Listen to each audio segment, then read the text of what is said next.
routines, stressful time schedules. You're always having something on your mind. I have to finish this assignment, that project to be worked on. But how much are you really focusing on your health? And that's in this age group where you need to really focus it the most. So we are here with Mr. Shreyas Khanna, who will take us through his own journey of transformational healthy lifestyle, and maybe he'll guide us through the whole concept. Over to you, sir.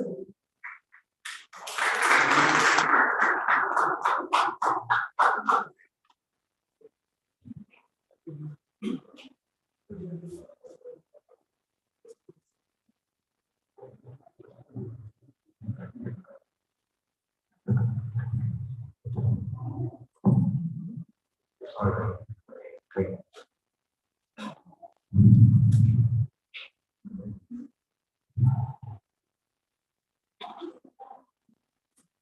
That's okay.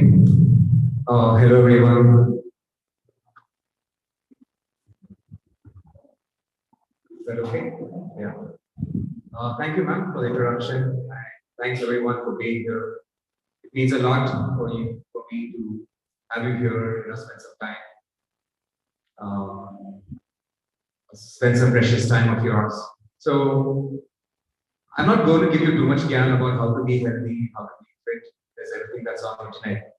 And today's world has got access to everything. Everybody's talking about diets and nutrition, so on and so forth. I'm not here to give you tips on how to be healthy, how to get fit, how to lose weight, and how to get six-pack abs. I think that's not the agenda today. I'm here to just share my story, and I hope you find something in my story that where you can originalize. So my name is Shreyas. People call me Coach Shreyas. I'm 36 years old, and I'm born up in Bangalore. I mean, all my school life, I was, on the heavier side. When I was born, I was about like 4.5 kilos. I'm the only child for my parents. And I think my parents separated. I think when I don't even remember. I was a child and the only child. So I grew up very rugged. I wasn't refined and I wasn't groomed well. And when you're not groomed, like 1980s and 1990s, being if you're on the heavier side, you're always bullied and you're always told things. And we didn't know terms like body shaming, and we tell people to go, talk to and say that, oh, this guy is calling me this guy is calling me that. And though I felt I had a lot of energy, I was ignored in all sorts of sports. And I wasn't great at academics too. And so all my school life, I was on the heavier side. I wasn't doing really well in academics. And there's a lot of issues at home as well between parents and other stuff. So I somehow finished my 10th standard. By the time I finished class 10, I was already 70 kgs. I did my class 11 and 12 in Jane College. And after class 12, I became pretty ambitious because my mother passed away when I just finished my class 12 and my mother passed away because of suicide. And my mother was very unhealthy. She was about 4'5", 4'10", 4'11", maximum 5 feet. And she was very unhealthy. She had 3 surgeries. Since my parents were separated, my mother was running her own business. And the business went for a toss. And she had a lot of debts. And you know how the Indian society is, right? When a woman is alone and she's not well, the society suppresses her. So she faces depression, and she took her life, because financially she was not good, health-wise she was not good, so she was low because she had no education and her business didn't go well, and she passed away. She fell into a sump and and she left her body, and that is when I built resilience, saying that I have to study, I have to be on my own feet. And I did well in my class 12. I went to graduation. I had these big dreams. I do an MBA. Those are the times, 2005. Those are the times when hearing about IAMs, big salaries. You open a newspaper, you see people taking in 1 crore, 1.5 crore. I said, this is the best way out of poverty.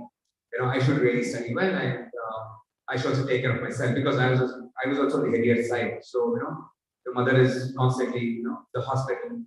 The struggles, right? Financial struggles. it's not only about when you're sick, it's not only about physical struggle, it's also the financial struggle, the mental struggle, all that you go through. I said, I really want to, be mentally fit, physically fit, financially well off. So I was pretty ambitious when I went into my graduation. So I gave all the entrance exams, I did pretty well in my CAT and MAT. I also got into a few B schools, but the B schools were charging about 10 to 11 lakh rupees fees, and I also had my mother's debts. So at that point of time, I was just about 20 years, 20, 21, when I finished my graduation, probably somewhere around your age. And I could not go to a B school because I could not afford a loan because my mother had already left loans behind. And I finished 2007, 9, I gave my exam and I had to start working. All my MBA dreams crashed and I joined AXA Business Services. It was an insurance company, it was a TPO. So again, I fell into depression at the age of 21, all your dreams came crashing down, 3 years of hard work. Because if you're a BCom, ultimately you end up in just a BPO, you have to sit in back office and work. But I had to work because I needed that money. I didn't have money to pursue an MBA, but I also needed money to clear the debts. So this was, UK shift. Basically, you start working at 2 o'clock in the afternoon.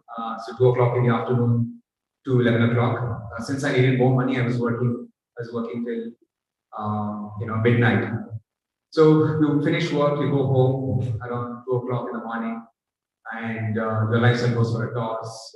You wake up, you're against the natural human cycle, and you wake up at 10 o'clock, no breakfast, you just grab some lunch, you bitchy, you frustration eat, and you're eating all the time because you do not know how to take out frustration. Do not know how to take out the frustration. So no sleep. So from 2007 to 2009, I put on good 40 to 50 kgs. I became 120 kgs. So barely just 23, 24 years old. I was 22. I was 120 kgs and I had kidney stone. So I was, put in the hospital. And yeah, I was going through a little bit of health issues at that point of time. And I also wanted to change my job. After 2 years of working in BPO, I was fed up. I said, I don't want to do this kind of life.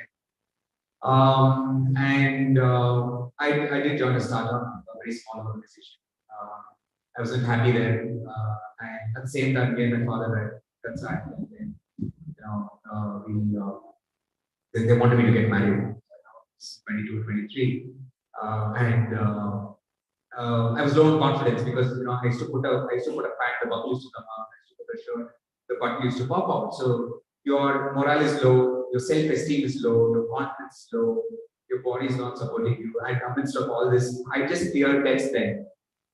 After 3 years of working, and my father said, "Let's get married," because I'm the only child. So it was just me and my father. I have no siblings, and we were feeling pretty lonely at home. And we come from a very, very conservative family where they think we should get married by 24 and by 25 should have a child. So I said, okay, because I was also very alone, right? And maybe I think having a partner in life can help me better my life. And I said, okay. And then typical arranged marriage, you bring the birth, whatever, kundli and everything. So in the process, how typical it is, right? You go, you see, so both were one girl.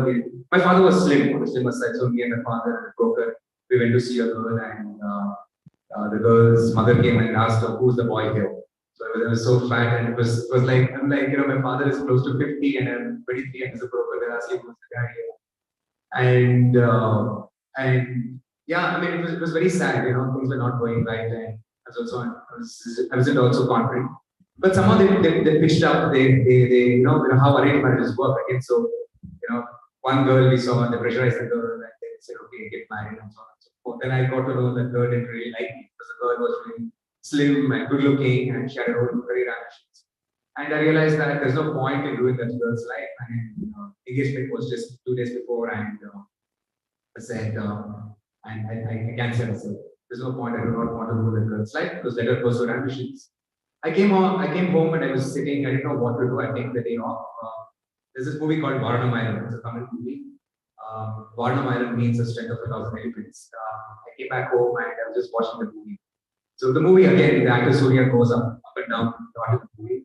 And then he transforms himself and he gets 8 pack abs.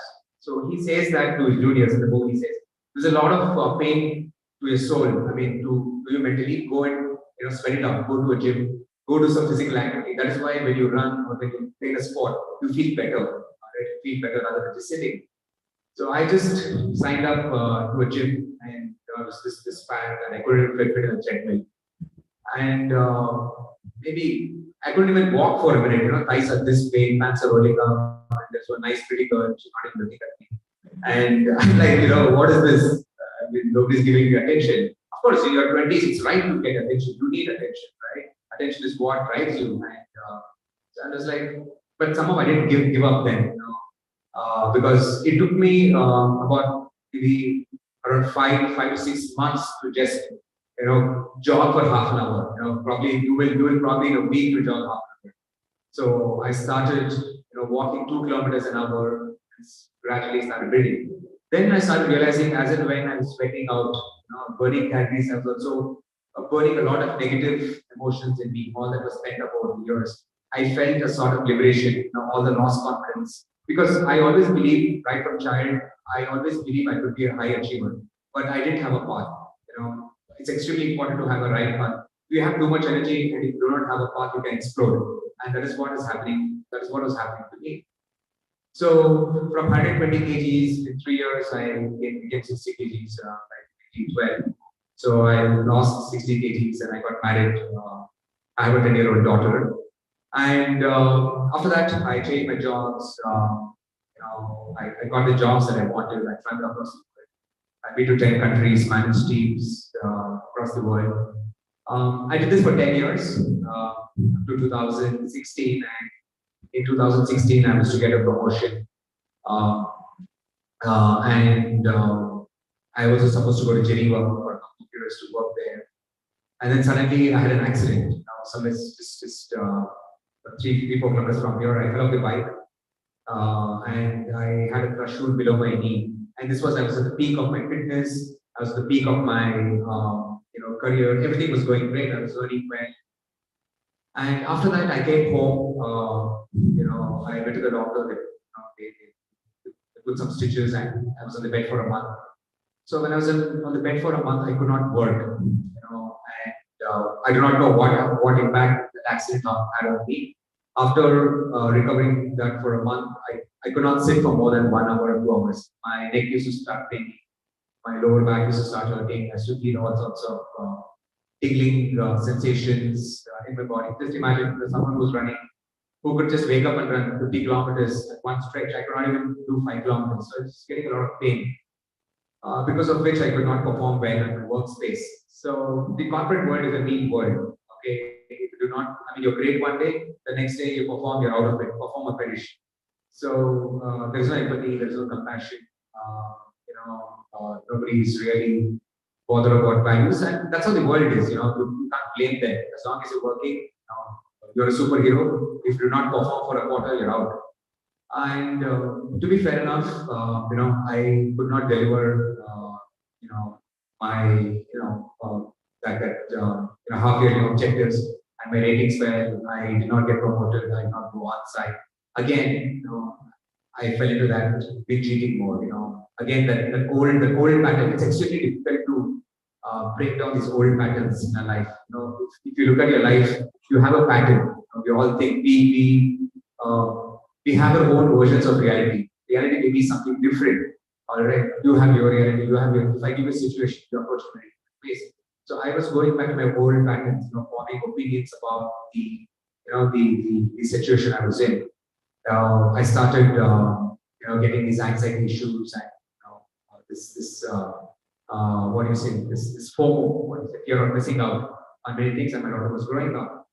But this was happening, I also had some back issues because of the accident, and I was thinking what to do next. So I took a 6 months sabbatical. Sabbatical is basically 6 months time off from work. So I was thinking what to do. All my life, like I said, I had a lot of energy, and throughout my life, I didn't want to work for anyone. That is why I was changing jobs. I was managing my own teams. I never liked to work for anyone. I wanted to live my own life by my own values, by my own principles and my own morals. So I was thinking what to do. So I always believe in creating good karma. When you create good karma, somewhere it saves you. All right. So when I was nice and fit, so we had cycled about 700 kilometers from Bangalore, Mysuru, in about 3 days to raise funds for Isha Vidya. Isha Vidya is a offshoot of Isha Foundation. That's in Coimbatore. So Isha Vidya is subsidized education with scholarships for kids from rural areas.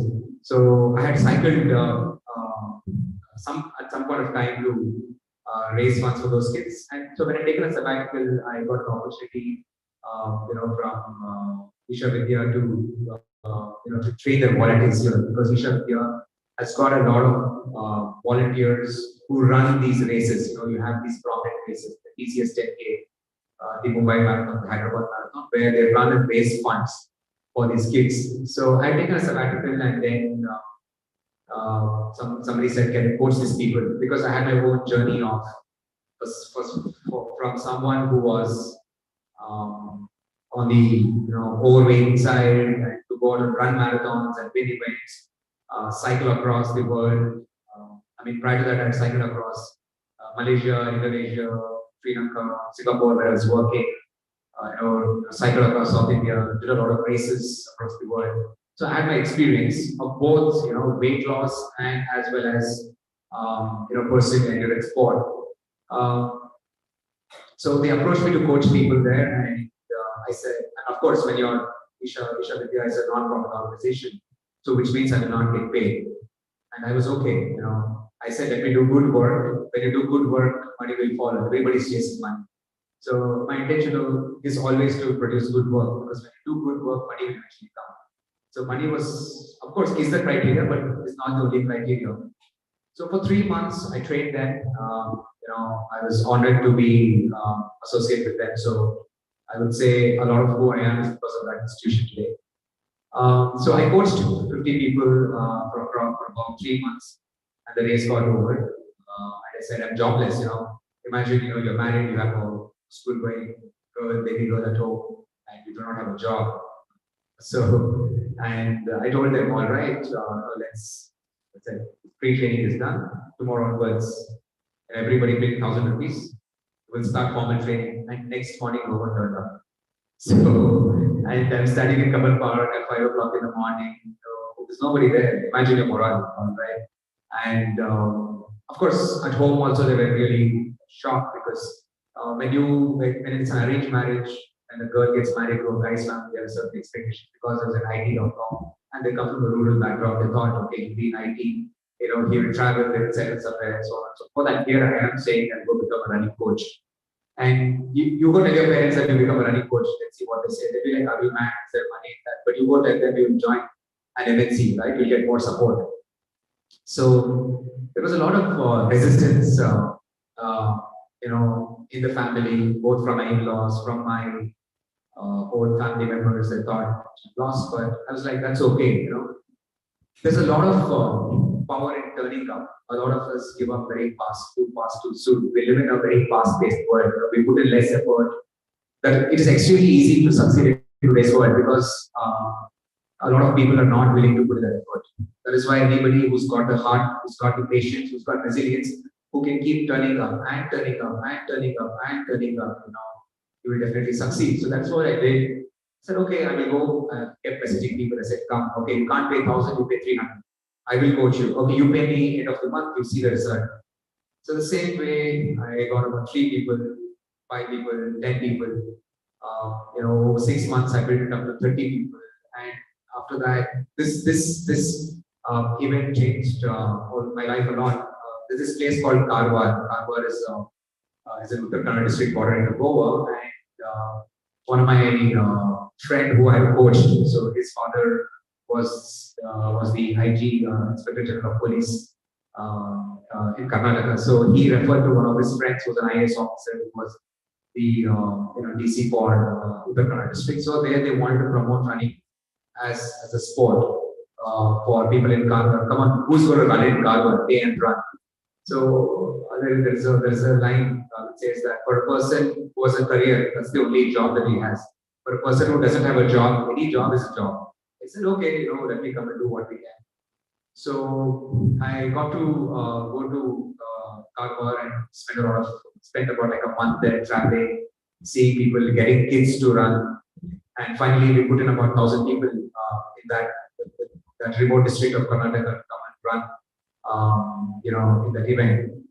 So that gave me a lot of confidence, saying, I can do this. I can survive. I don't need one job. I don't need this MNC. I don't need any of these. I have my own non-cognitive skills. Basically, I have the patience. I have the resilience. I have the willpower. These are the kind of skills that is lacking today. Anybody. I mean, anybody can. What do you say? Read a book and learn theories and everything, right? But some skills like willpower, nobody teaches willpower at school. Nobody teaches patience at school. Nobody teaches resilience at school. Nobody teaches discipline at school. Nobody tells you how to take care of yourself at school.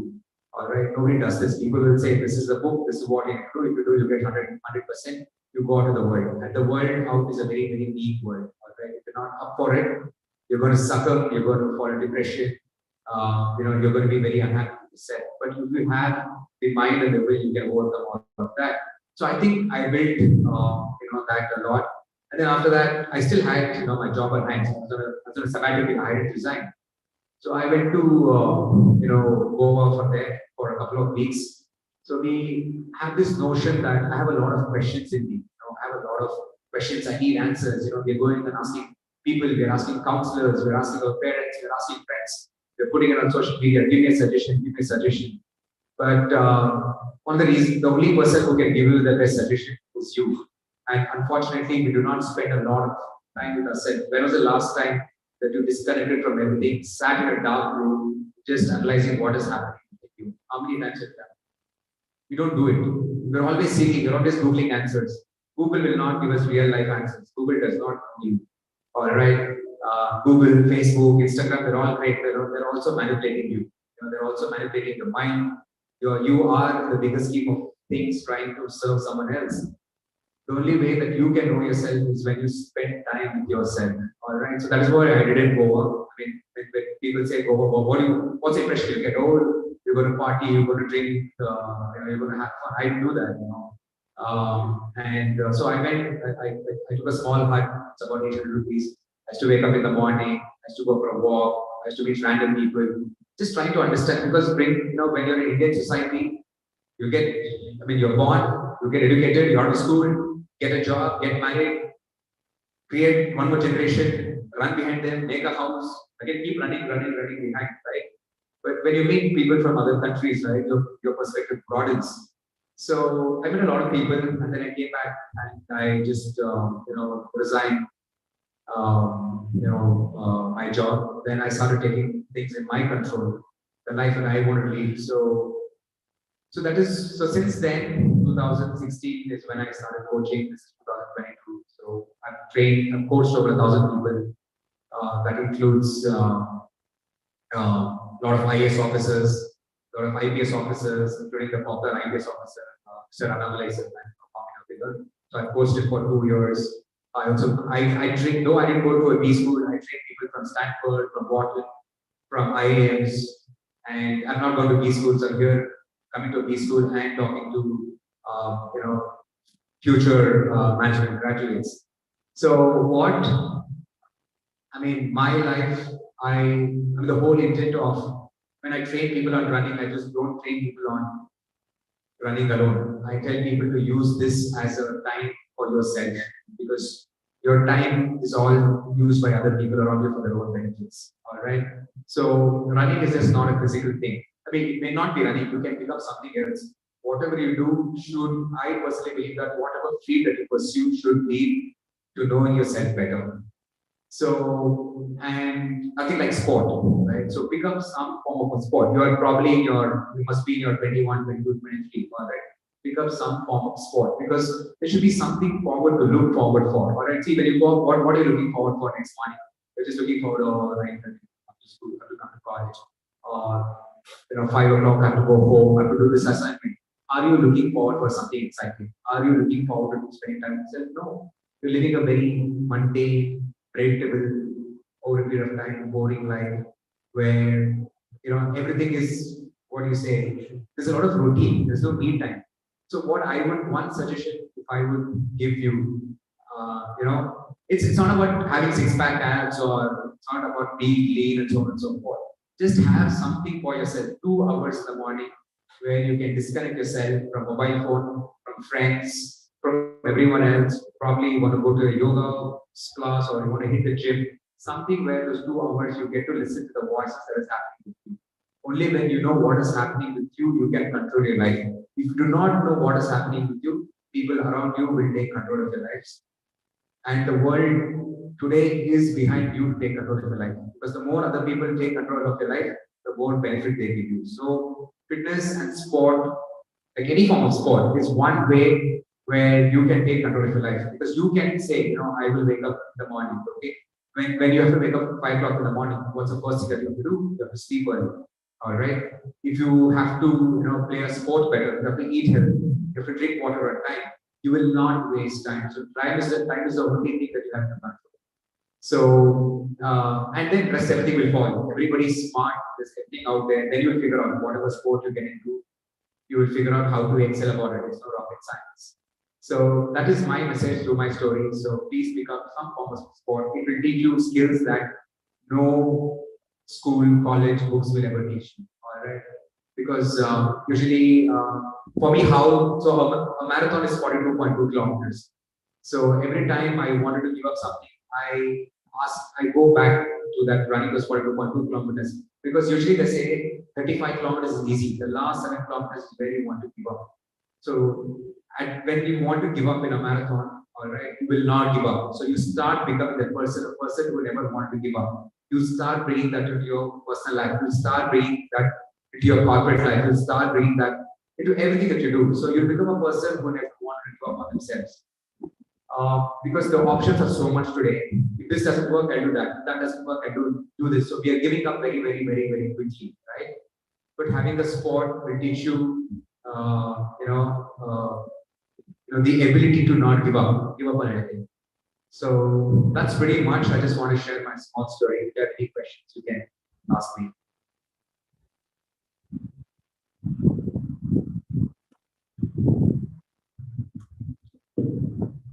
I guess that was the journey of Shreyas here.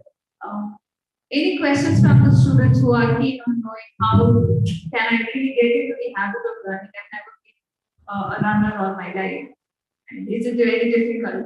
Things like that. I think I would personally want to ask, is it very difficult?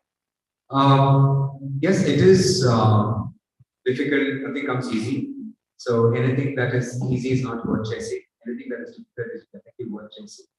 And like I said, if you are in your early 20s, it's not rocket science. All right. So there will be aches and pains. Okay. You go first day, you run, maybe some aches and pains. So before you go to because once you go to corporate life, you must already be sitting 6-7 hours in your classroom, doing assignments. I can already see short shoulders here. I don't see anybody sitting straight here. Everybody's already slouching. They're already getting ready, for the next world where breakdown. They're already ready to break down. They're already ready to surrender to the desk. All right, so already droopy shoulders. So just wake up, start with 15-20 minutes of jog. You don't have to go around 10 kilometers. Can you do maybe 2 to 3 kilometers every day? Like I'm not saying everybody has to run a marathon, right? But can you wake up in the morning? You just go YouTube how to warm up for a run. It's about 10-minute warm up. All right, just go out, start, walk, jog, test yourself. You will get tired, but don't give up. Right? Nothing is going to happen, right? Then come back. Okay, today you cover 2 kilometers. What? If you don't measure something, you will not improve. So today you did 2 kilometers in 20 minutes. Challenge yourself. Can I do this in 19 minutes tomorrow? Can I do this in 18 minutes the after? Can I do 3 kilometers at the same time? So build it up to 5 kilometers, then take it from there. Of course, there's going to be pain. Nothing, that's not worthy comes from that pain. And a lot of people, your parents itself will scare you, oh, don't run, he will go, that will go, this will go. All right. If our answer, tell me, I'll ask you one simple question. Which animal can run the longest? Humans. Nobody can outlast a human, not even a cheetah, not even a leopard, not even a camel can outlast a human. if we did not run, we would not have survived as a human species. Because our ancestors were always running from danger, they were running away from animals, they were running for food, they were chasing basically four people were chasing a deer on different sides, and they used to outrun a deer. The deer used to get exhausted and collapse. That's how this goes with the deer. All right, so we have all the right biomechanics to run. So we are born to run. Right? So remove the notion that we cannot run, and running is the best way to get fit. You run for half an hour, you burn 500 calories. 500 calories per day is how much? 50,000 calories a month, which is about 2 days of fat. Right? Small little steps. You want to lose weight, go out and run. You want to liberate, go out and run. You'll be a lot more sharper. When you come to what do you say, your workspace or your college. So that was the biggest key takeaway for me. When I started running, I was very sharp at workspace. I wasn't wasting time. I wasn't wasting time in cafeteria, sitting, gossiping. So there's no gossips in my life. I don't know who's doing what. I gives me a lot of clarity because I know I can't afford to waste time because my life is only divided into 3 things. It is me and my family, and I believe I want to make people run better. And third thing is running is a very spiritual aspect. So I make up a record. Rest all who's doing what on Instagram, who's wearing what, who's doing what on Facebook, who's doing what trend, what reels. None of it is my business, is just a waste of time. So having this sport will definitely give you the discipline and don't fear. Just start. Of course, we'll fall. There'll be some things, but definitely there's a lot of help there. You just go to Google and find some great tips to run. Thank you so much, Mr. Shreyas. I'm sure all of you, all the students here at least have got a slight inspiration on having a healthier lifestyle. I mean, it's a journey which put in a very small nutshell of 40 minutes. His whole lifetime has been portrayed here in 40 minutes. But then it's a lesson that you learn in a bigger way. The lesson that you're able to take here is about how health matters and how your health can actually affect or impact in our achievement of the career goals. Thank you so much, Mr. Shreyas.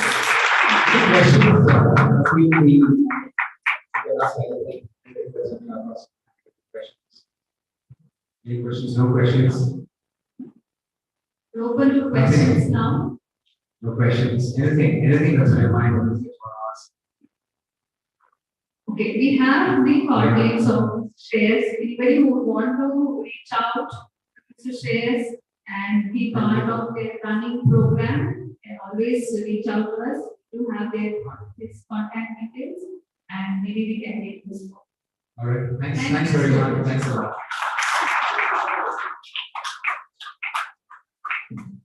Thank you, Mr. Shreyas, once again. As a small token of our gratitude, we have okay, thank you. And I'm sure all of us here have gone through an understanding of how do we take care of ourselves and how no goal can be unachievable and how nothing in this world can be an impossible task to achieve. Thank you once again for taking time off and being here with us today. Thank you once again.